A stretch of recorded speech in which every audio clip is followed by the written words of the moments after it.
اعوذ باللہ من الشیطان الرجیم بسم اللہ الرحمن الرحیم نحمدہ ونصلی علی رسولہ الکریم وعلی آلہ الطیبین الطاہرین ولعنۃ اللہ علی اعدائہم اجمعین۔ ناظرین گرامی، ہماری اور آپ کی گفتگو چل رہی ہے کہ ہر قاطعیت معیار حق اور باطل نہیں ہے، ہر عقیدہ راسخ معیار حق اور باطل نہیں ہے۔ کربلا ہم کو یہ بتلاتی ہے کہ کسی کے بھی عقیدے کی قاطعیت اس کے حق ہونے پر دلیل نہیں ہے۔ اگر آپ لشکر حسینی کو دیکھیں تو وہاں پر بھی اپنے عقیدے میں قاطعیت اور استحکام نظر آتا ہے، اور لشکر حسینی میں اگر ملاحظہ کیا جائے تو وہاں پر بھی قاطعیت کا یہ معیار ہے کہ جناب زہیر ابن قین یہ کہتے ہوئے نظر آ رہے ہیں کہ میں اگر 1000 مرتبہ بھی قتل کر دیا جاؤں، پھر اٹھایا جاؤں، تب بھی فرزند رسول ہم آپ کا ساتھ دیں گے اور آپ کو قتل ہونے سے بچائیں گے۔ ناظرین گرامی، آج چاہتے ہیں کہ جناب زہیر ابن قین کے ساتھ ساتھ ویسے تو ہم تمام شہدائے کربلا کے اقوال کو نقل کر سکتے ہیں، لیکن دامن وقت میں گنجائش نہیں ہے، لہٰذا ہم نے اس کلپ کو متبرک کیا ہے کہ ہم 2 یا 3 شہدائے کربلا کے اقوال کو نقل کریں تاکہ وہ جذبہ اطاعت ہم میں پیدا ہو جائے کہ جو ہمارا امام ہم میں دیکھنا چاہتا ہے۔ آئیں آج ذکر کرتے ہیں کہ ایک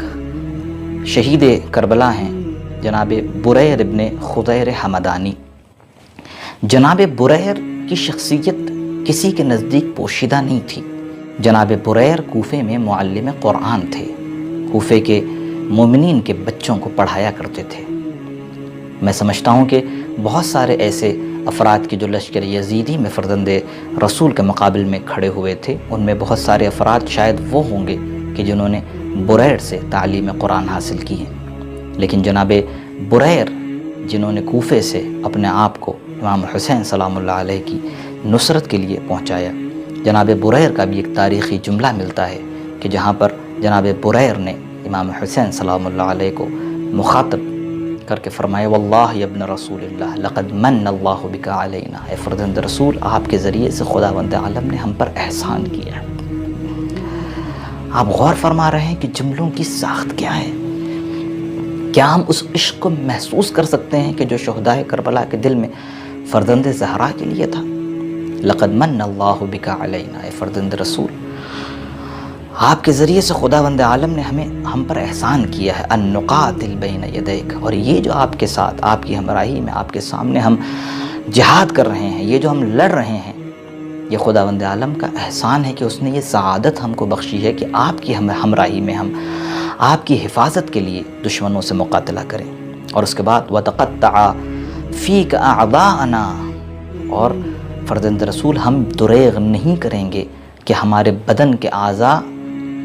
ٹکڑے ٹکڑے ہو جائیں لیکن آپ بن جائے۔ ثم يكون جدك شفيعنا يوم القيامة، اور اس کام سے ہمارا مقصد کچھ اور نہیں ہے، دنیا نہیں ہے، مال دنیا نہیں ہے، جاؤ حشم و قدم نہیں ہے، بلکہ ہم اس عمل سے آپ کے جد محمد مصطفیٰ صلی اللہ علیہ وآلہ وسلم کی شفاعت چاہتے ہیں۔ ناظرین گرامی، آپ نے غور فرمایا کہ عقیدے کی قاطعیت کا کیا عالم ہے، لیکن اس کے باوجود گرچہ عقیدے میں قاطعیت ضروری ہے، گرچہ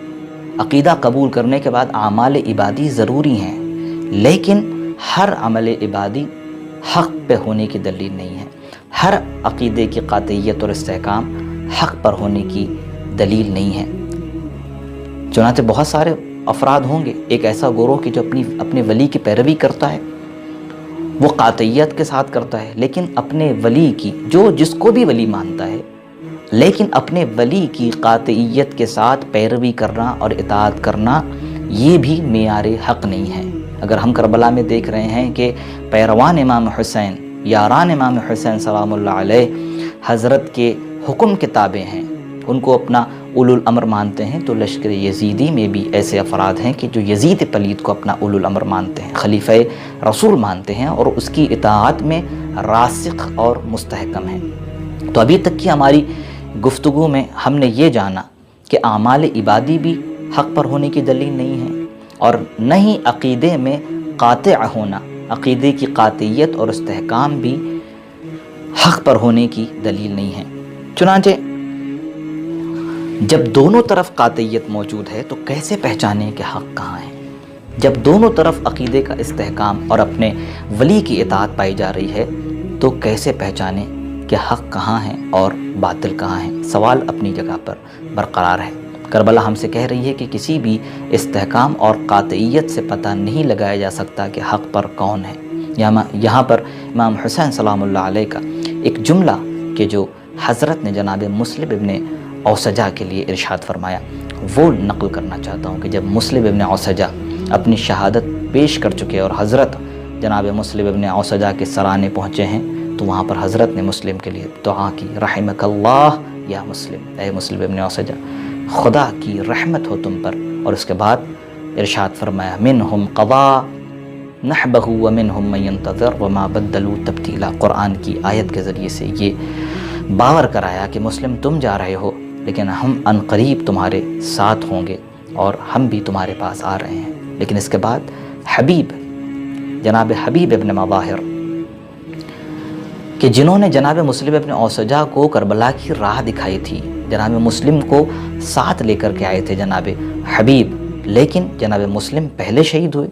اور جناب حبیب بعد میں۔ جناب حبیب نے ایک جملہ پوچھا، اے مسلم بتاؤ، گرچہ میں بھی عنقریب تم سے ملحق ہو جاؤں گا لیکن اس کے باوجود بھی اگر کوئی وصیت ہو تو بتاؤ۔ آپ غور فرمائیں، کیا مسلم ابن اوسجہ کے گھر والے نہیں ہوں گے؟ کیا اولاد نہیں ہوگی؟ کیا اہل خانہ نہیں ہوں گے؟ لیکن اس کے باوجود پتہ ہے کہ فرزند زہرا قتل ہوں گے، اس لیے کہ شب عاشور امام حسین خود بتلا چکے تھے کہ میں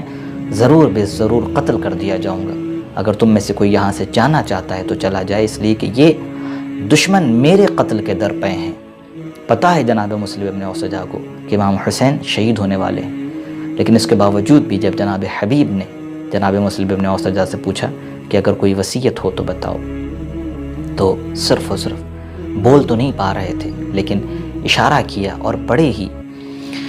دھیمی آواز میں ارشاد فرمایا فَإِنِّي أُوصِيكَ بِهَذَا۔ امام حسین سلام اللہ علیہ کی طرف اشارہ کیا اور کہا کہ میں حبیب تم کو وصیت کرتا ہوں کہ جب تک زندہ رہنا فرزند زہرا کی حمایت کرنا۔ ناظرین گرامی، امام حسین سلام اللہ علیہ کا وجود وقت کا امام ہے، فرزند زہرا ہے۔ کسی بھی چاہنے والے کے لیے ضروری ہے کہ وہ اپنے امام کا خیال رکھے، وہ اپنے امام کی اطاعت کرے۔ آج بھی ایک زمانے کا حسین امام زمان عجل اللہ تعالی فرجہ الشریف کا وجود بابرکت اس دنیا میں موجود ہے، اور آپ سے مطالبہ ہے کہ ایسے عاشق بنو جیسے عاشق شہدائے کربلا رہے، ایسے عاشق بنو جیسے عاشق امام حسین سلام اللہ علیہ کے ہمراہ رہے۔ آج کے زمانے کا حسین مطالبہ کرتا ہے کہ شہدائے کربلا کی طرح ایک ایسے مومن بن جاؤ، ایسے متقی بن جاؤ کہ جن کے اندر حق اور باطل کی شناخت پیدا ہو گئی تھی۔ انہوں نے جان لیا تھا کہ لشکر گرچہ وہاں زیادہ ہے، امام حسین کے پاس کوئی مددگار نہیں ہے، امام حسین کے پاس کوئی جاہ و حشم و قدم، کوئی حکومت درہم و دینار نہیں ہے، لیکن وہ جان گئے تھے کہ حق کہاں ہے۔ اسی وجہ سے انہوں نے حق کے اوپر اپنی جان کو دے کر کے تاریخ میں اپنا نام ہمیشہ کے لیے روشن کر دیا۔ والسلام علیکم ورحمۃ اللہ۔